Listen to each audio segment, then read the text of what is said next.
Class बेटा अब तक हम लोगों ने फंक्शन टॉपिक में टाइप्स ऑफ फंक्शन पहले सीखा, फंक्शन क्या है, फिर टाइप्स ऑफ फंक्शन जो आपके क्लास 12 बोर्ड सिलेबस में है।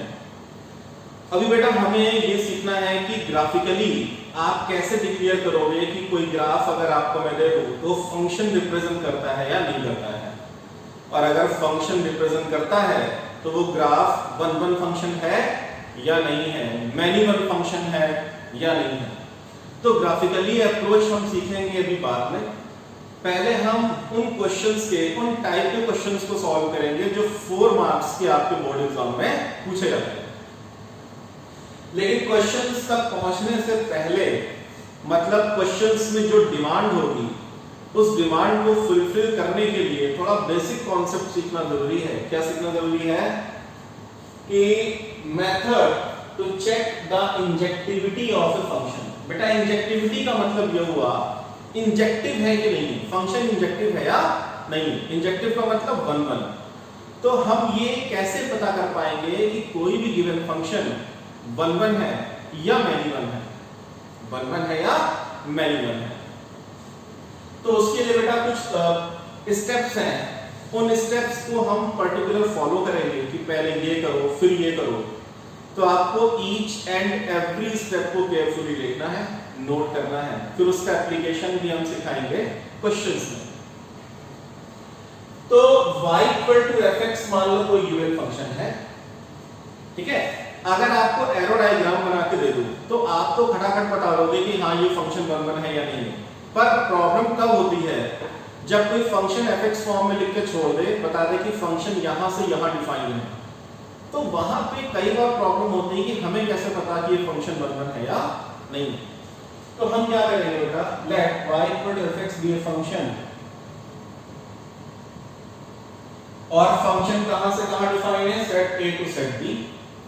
ये 100% गिवन होगा कि फंक्शन कहां से कहां डिफाइन है।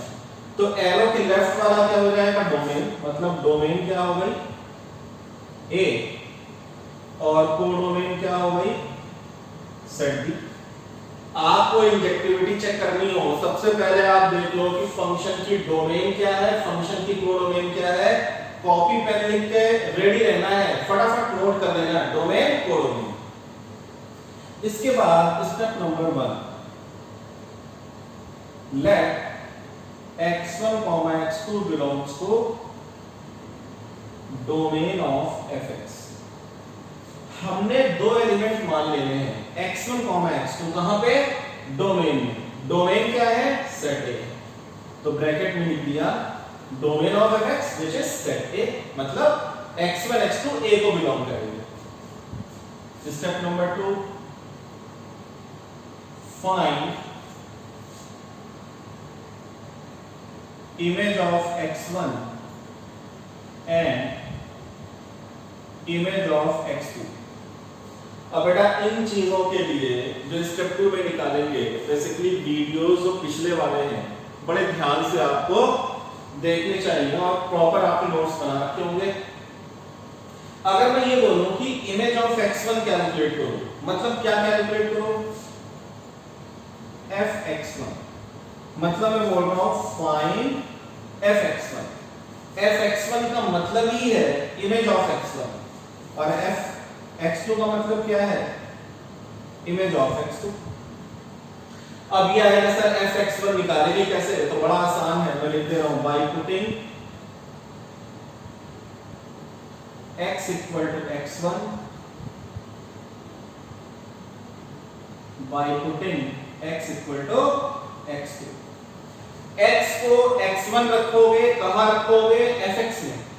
fx में x की वैल्यू x1 रखनी है और fx में ही x की वैल्यू x2 रख देनी है। तो you will get f of x1 यानी image of x1 and f of x2 means image of x2। तो अब तक हमने किया क्या, एरो डायग्राम बनाकर समझाते हैं।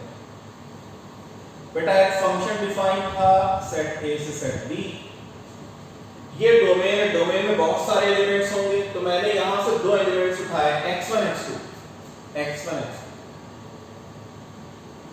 क्लास बात पकड़ में आ रही भाई?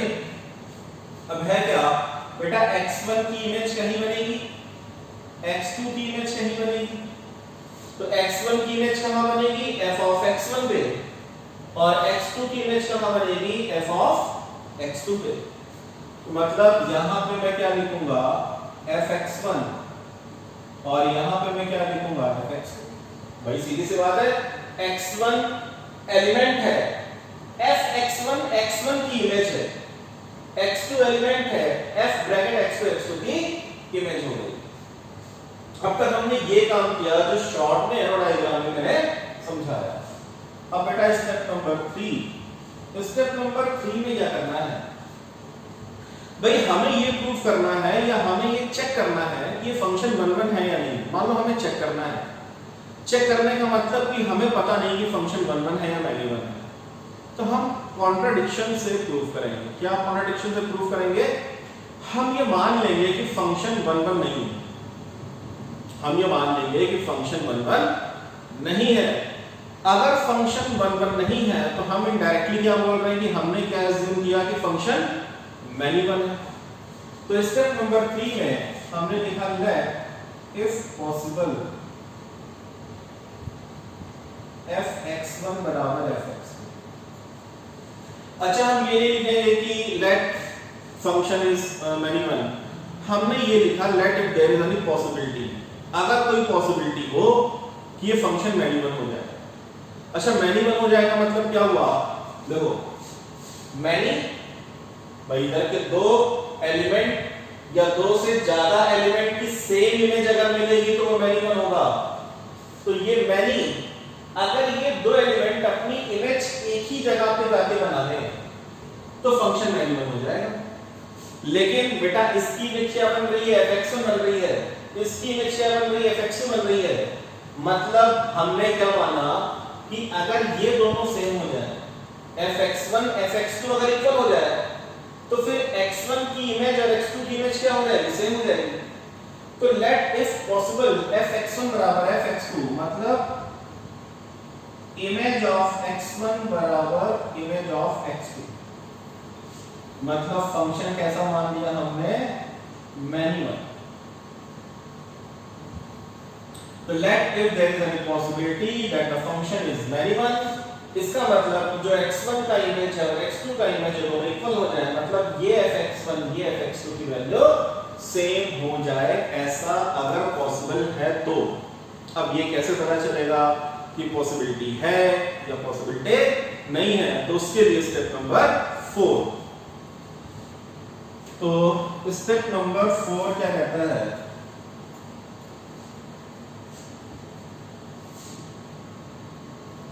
सॉल्व fx1 बराबर fx2 सॉल्व fx1 बराबर fx2, यानी स्टेप नंबर 3। आपने स्टेप 3 में fx1 को fx2 के बराबर लिया, मतलब फंक्शन को मैंने वन पॉसिबिलिटी मान ली।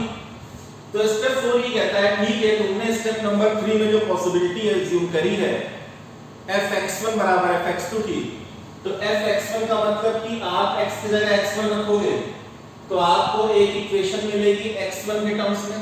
लेफ्ट हैंड साइड क्या है, इक्वेशन x1 के टर्म्स में, राइट हैंड साइड क्या है, इक्वेशन x2 के टर्म्स में। तो आप इसको सॉल्व करो, solve this equation and if we get x1 equal to x2 only, and if we get x1 equal to x2 only, then fx यानी जो फंक्शन है is 1 1।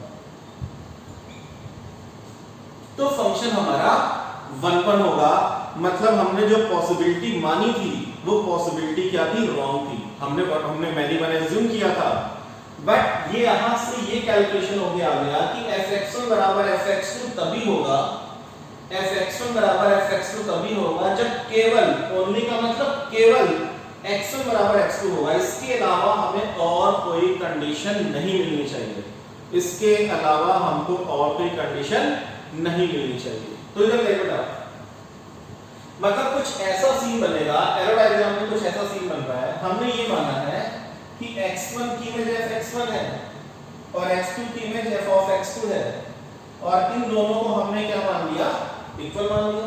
तो इसके बाद एरो डायग्राम क्या आएगा, इसके बाद का arrow diagram f a to b।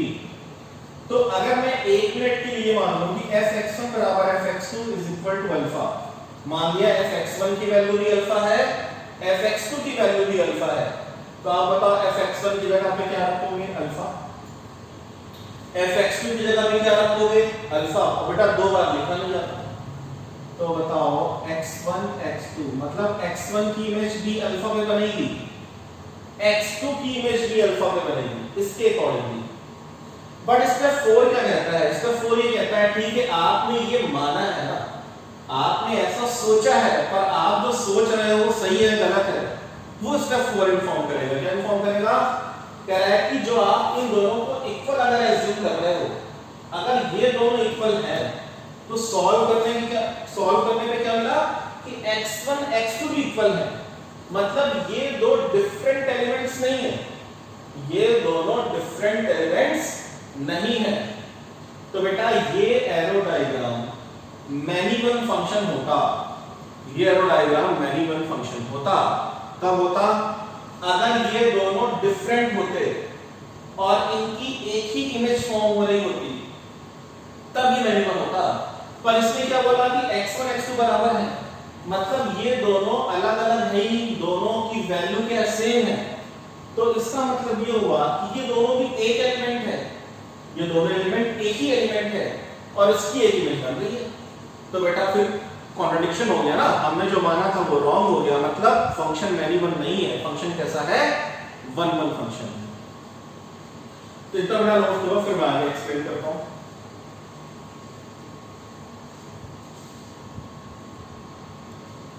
Class concept बेटा आपने कॉपी कर लिया होगा, हम एक क्वेश्चन सॉल्व करेंगे और इस क्वेश्चन में वही चीज बार बार रिपीट करेंगे जो अभी आपने कॉन्सेप्ट में सीखी है। क्वेश्चन ये है कि एक फंक्शन है f n to n, n यहां पे रिप्रेजेंट करता है सेट ऑफ नेचुरल नंबर को। तो मैंने बताया कि बेटा जब भी इंजेक्टिविटी चेक करनी हो, वन वन चेक करना हो या कुछ भी चेक करना हो फंक्शन के बारे में, आप उसकी डोमेन नोट कर लो, आप उसकी कोडोमेन नोट कर लो। तो बताओ बेटा डोमेन क्या है, डोमेन एरो के लेफ्ट में दैट इज n, कोडोमेन क्या है, एरो के राइट में दैट इज आल्सो n। ये नोट करके हमने रख लिया। अब बेटा बताओ स्टेप नंबर 1 क्या कहता है, जो आपने स्टेप्स लिखे हैं कोई हेरा फेरी नहीं, एज इट इज हमें सॉल्व करना है। क्या लिखोगे, late x1, x2 belongs to domain of fx। अब बताओ बेटा डोमेन ऑफ fx क्या है, नेचुरल नंबर, मतलब हमने ये दो एलिमेंट कहां पे अज्यूम किए हैं, नेचुरल नंबर को अज्यूम किए हैं, ठीक है। डोमेन है बेटा, कोडोमेन भी है, बट हो सकता है कि कोडोमेन कुछ और होता, यहां बाय चांस दोनों सेम है, तो डोमेन यानी इसकी बात हो रही है नेचुरल नंबर पे। फिर मैंने क्या बताया इसका नंबर 2 में, मैंने बोला find fx1 and fx2। fx1 का मतलब x1 की इमेज, fx2 का मतलब x2 की इमेज। कैसे निकालोगे बेटा, fx जो दिया है ना, fx में x पे x1 रख दो, तो बताया fx1 क्या आएगा, x1 क्यूब, fx2 क्या आएगा, x2 क्यूब। बहुत आसान है, fx1 fx2 निकालना बहुत आसान है। अब स्टेप नंबर 3 क्या लिखा था, लेट इफ पॉसिबल fx1 बराबर fx2। हमने मान लिया कि fx1 बराबर fx2, यानी हमने क्या मान लिया, let if possible fx is manifest, कि fx1 fx2 के इक्वल है, मतलब x1 की इमेज x2 के बराबर है। बट ऐसा बेटा सोचा है, सोची हुई चीज हर बार सही हो जाए ऐसा जरूरी नहीं है, हो सकता है हो भी जाए। अब step number 4, step number 4 fx1 बराबर fx2, मतलब स्टेप 4 में क्या करना होता है, उसी को सॉल्व करना है जो स्टेप नंबर 3 में आपने एज्यूम किया है। तो हमने क्या एज्यूम किया है, fx1 बराबर fx2, तो बेटा fx1 की वैल्यू क्या है, x1 क्यूब, और fx2 की वैल्यू क्या है, x2 क्यूब। अब बता बेटा x1 क्यूब बराबर x2 होल क्यूब, ये कब वैलिड है, जब x1 इक्वल टू x2 मिलेगा। अच्छा, x1 होल क्यूब बराबर x2 होल क्यूब को जब सॉल्व करोगे तो x1 बराबर x2 मिलेगा, इसके अलावा कोई और कंडीशन मिलेगी, इसके अलावा कोई और कंडीशन मिलेगी, इन दोनों का होल क्यूब बराबर कब होगा, जब दोनों नंबर को इक्वल होंगे। इसका मतलब हमें क्या मिला, we get only x1 बराबर x2।